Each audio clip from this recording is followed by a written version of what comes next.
காலையில் எழுந்த உடனே பாத்ரூம் பக்கம் போகவே பயமாக இருக்கா? மோஷன் போகிறப்ப வலி இருக்கா? மோஷன் போகிறப்ப ப்ளீடிங் ஆகுதா? இதெல்லாம் பைல்ஸோட அறிகுறிகள்ங்க. பைல்ஸ்னால் என்னென்னா, நம்ம ஆசன வாயில் ஆனல் ரீஜனில் இருக்கிற இரத்த நாளங்கள் விரிவடைகிறது தான் பைல்ஸ்ன்னு சொல்லுவோம். இது இயர்லி ஸ்டேஜில் இருக்கிறப்போ நம்ம சிம்பிள் டயட் அண்ட் எக்ஸசைஸ் மூலமாகவே அதை சரி பண்ணிக்கலாம். டயட்டுன்னு பார்த்தோம்னா டெய்லி 6-7 கிளாஸ் ஆஃப் தண்ணி கண்டிப்பாக குடிக்கணுங்க. அதுக்கப்புறம் ஃபைபர் ரிச், அதாவது நார் சத்து நிறைய இருக்கிற உணவு முறைகளை ஃபாலோ பண்ணணும்.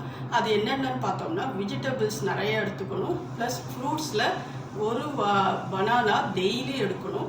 அண்ட் தென் ட்ரை ஃப்ரூட்ஸில் பார்க்குறப்போ ட்ரை கிரேப்ஸை எப்படி சாப்பிட்ணும்னா நைட்டே தண்ணியில் ஊற வச்சுட்டு காலையில் எம்டி ஸ்டொமக்கில் அந்த தண்ணியை குடிச்சிடணும். ப்ளஸ் அதையும் சூ பண்ணி சாப்பிட்டுக்கணும்.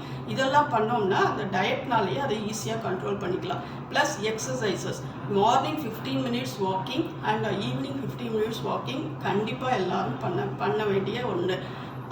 இதெல்லாம் பண்ணுறதுனால இந்த இயர்லி ஸ்டேஜ்லேயே இருக்கிற பைல்ஸை ஈஸியாக அவாய்ட் பண்ணிக்கலாம். அண்டு அந்த பெயின், அந்த ப்ளீடிங் எல்லாம் கம்மி பண்ணிக்கலாம். இதை மாதிரி நிறைய ஹெல்த் டிப்ஸ் கிடைக்கிறதுக்கு கீழே டாக்டர் பசஸ் ஹோமியோ ஹாஸ்பிட்டல் ஹெல்த் டிப் சேனலை ஃபாலோ பண்ணுங்கள்.